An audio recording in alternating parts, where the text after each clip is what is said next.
Alors, est-ce que l'amour est mort? Cette question, je me la suis posée en commençant les toutes premières pages d'une BD qui s'appelle La rose la plus rouge s'épanouit de Liv Strømquist, très compliqué à dire. Il y a deux théories qui sont avancées tout au début de cette BD. C'est la relation amoureuse est devenue une quête on ne peut plus narcissique parce qu'en fait, on va chercher chez l'autre nous-mêmes. Voilà. Donc en fait, on va plus rechercher chez l'autre une forme d'altérité, ce qui pourrait nous apprendre en fait, ce qui pourrait nous enrichir. Non, non, on va chercher chez l'autre nous-mêmes. Voilà, donc très bonne nouvelle.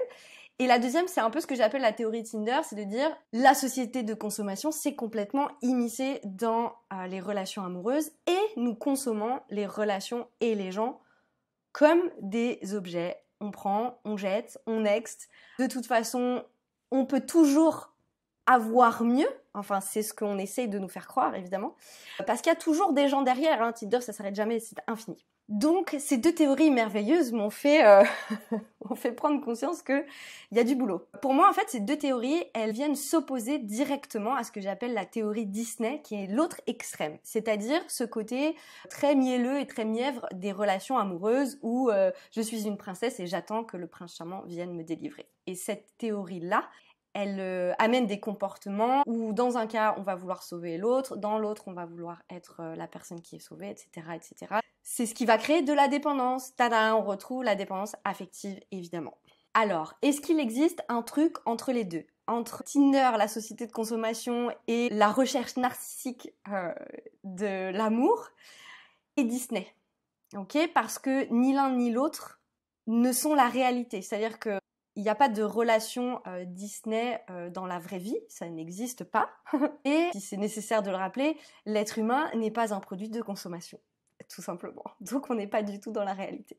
Alors quand on vit une blessure d'abandon et qu'on a du coup une forte dépendance affective, on est bien sûr très attaché à cette idée de l'amour Disney. On est très amoureux de l'amour. On a ce besoin en fait de vivre une comédie romantique à chaque instant parce que on a besoin de vivre des émotions très très fortes. Je le sais, j'ai vu ma vie comme une comédie romantique pendant très longtemps. Il n'y a pas eu beaucoup de happy end, mais c'était comme ça que je voyais ma vie amoureuse. Alors comment sortir de ça? J'en ai parlé dans une vidéo qui s'appelle « Sortir de sa dépendance affective égale célibat à vie ?» point d'interrogation. Mais en fait, quand on sort de sa dépendance affective, on perd pas forcément son côté romantique. En revanche, on va prendre un certain ancrage qui va nous permettre de nous libérer de toutes les désillusions qui sont liées à la relation amoureuse. Donc, désillusions Disney, mais le risque, c'est de tomber dans le côté Tinder. On se dit ok, Disney, ça n'existe pas, je vais changer de méthode, et souvent, on passe d'un extrême à l'autre. Pourquoi est-ce qu'on passe d'un extrême à l'autre? Parce que, quelque part, ça nous rassure. C'est-à-dire qu'on donne des critères hyper rationnels à l'homme ou à la femme de notre vie, et on a l'impression de maîtriser, du coup, la situation. Mais ça marche pas comme ça. Donc passer d'un extrême à l'autre, évidemment, c'est pas résoudre le problème.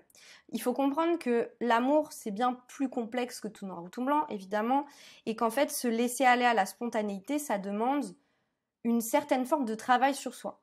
Pour laisser tomber justement le carcan qui nous enferme dans l'illusion, soit de l'amour très très très romantique Disney, soit du contrôle qu'on pense avoir sur le futur autre. Et pour moi, l'entre-deux, c'est quoi? C'est de dire, j'apprends à voir l'amour partout, mais je l'attends nulle part. Et au risque de dire un truc hyper banal et de rayer un peu le disque, tant qu'on n'a pas reconnu l'amour de soi, eh ouais, il était là. Tant qu'on n'a pas conscience de notre valeur, on va avoir du mal à trouver une personne pour partager sincèrement notre vie pour les bonnes raisons. C'est-à-dire qu'on peut toujours trouver quelqu'un pour les mauvaises raisons. Donc ça peut être à nouveau combler un manque affectif en rentrant dans un schéma justement de dépendance affective. Donc là, on retrouve un peu les schémas Disney. Ou combler un manque affectif en consommant énormément. Et là, on retrouve les schémas Tinder. Donc l'idée, c'est de retrouver les bonnes raisons. Et pour retrouver les bonnes raisons, sorry, mais ça passe par l'amour de soi. Donc pour moi, le meilleur moyen de voir l'amour partout sans le chercher nulle part, c'est d'abord d'apprendre à s'aimer. Comment on fait? Eh ben, regardez ma vidéo sur s'aimer oui, mais comment? et toutes mes vidéos de manière générale sur la chaîne qui vous donnent justement les outils pour apprendre à vous aimer. Merci beaucoup d'avoir regardé cette vidéo. Je vous invite à faire le test qui est dans la description pour connaître votre degré de dépense affective. Et ce test vous permet aussi de bénéficier de 30 minutes de consultation offerte avec moi en visio ou chez moi au Pays Basque.